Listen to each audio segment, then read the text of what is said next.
Are lower rated opponents scary? Yes, but they shouldn't be. Today I'm going to show you how to go into a game against a lower rated opponent and win most of the games. I know you're the clear favorite, so let's get started. Okay, so here I'm playing a blitz game against a 1500 and I'm just going to play the Sicilian defense. You're not necessarily supposed to play the Sicilian defense, just play the opening you know. And what I want you to do is keep it simple, because while they are lower rated, that doesn't mean you should be overly aggressive and just completely blow them off the board.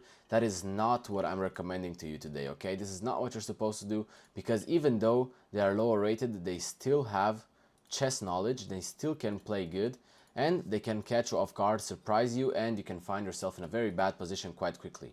So here I just fianchetto my bishop, keep everything simple, kick the bishop out, play principled. Here I just want to take with the bishop in order to have control of this pawn with multiple sources. What I'm going to do next is I'm either going to be overly aggressive, like I said I wouldn't be, or I'm going to try to trade off this knight right here. Since I want to get my bishop out, I think this knight is not doing as good of a job, and now I have my bishop planted in the center. I will be able to develop all my other pieces, and now I would like to contest the center a little bit. And since, yes, c5 would be a nice move to develop the bishop, but we don't have a c5 pawn anymore or a c pawn anymore, so I'm just going to go here. And after takes, just again, keep things simple. Do not try to overly attack your opponent that quickly, because truth be told, your opponent, if he's lower rated than you, he's going to make a blunder sooner than you on average.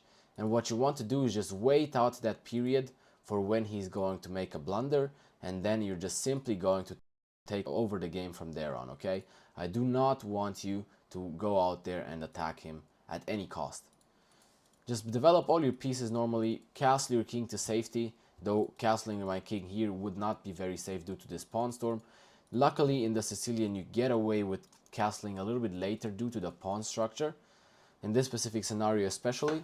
And what I want to do is here improve all of my pieces, try to get everything active, and then we can discuss about where to castle or where we are going to quote-unquote attack, but much rather start activity. That's what I would like to call it. So I'm just gonna keep everything defended. Just watch out, do not hang anything, and do not underestimate your opponent. That is the most important factor, to be honest. Not underestimating him is actually very, very underrated. So here, very important, keep everything defended at any time, and at all times as well. So here I'm just going to attack him, and we are going to see what he does next. So over here, what I will do is I'm going to take. He can only take with the pawn or with the knight.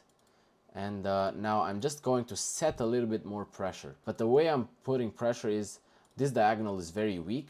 So I'm not putting pressure on the piece necessarily, but I'm putting pressure on the diagonal. So now I have improved everything, and I'm putting pressure over here. Now what is up next? Okay, getting my rook into the game. Maybe not castling at all, because castling is going to expose me to this line of attack. You see the f file is open. I have closed in this bishop right here when I took, because I saw, okay, there is literally no way for him to open it up later. And he just goes right down here, attacking this pawn and attacking this rook. What I'm going to do, again, as I told you, keep everything protected. I actually am going to give up this open file just to keep everything protected and be principled like we've talked. Do not change any of the plan. I want you to stick to the plan that I've told you. Now, we could dodge the trade, or we could trade. Now we have to make a decision, and I think we are going to dodge the trade, because the bishop is still going to remain protected, and we attack the pawn at the same time, while also keeping the pressure. So, you see, my opponent has already blundered the pawn. Like I told you, they are going to blunder when they're lower rated than you. So I'm just going to take. The king has to move there, otherwise I'm simply going to take the knight.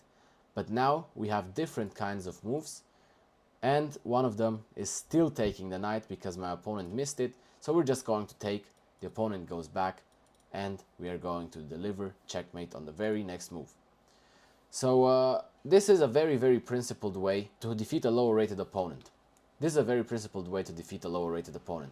Now let's analyze real quick, see the accuracy, and see what exactly we did right and what we did wrong. So obviously our opponent was overly aggressive. As I told you, he will crumble apart at some point, and we've had 90% accuracy with a few inaccuracies in the opening and a few. Let me turn on the move annotation, the move.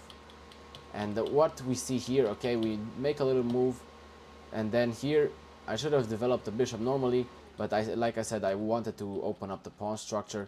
And over here, queen to d5, best move. Now, castling was a very nice idea, but I said to be principled, and since we have a winning position, just do not hang anything.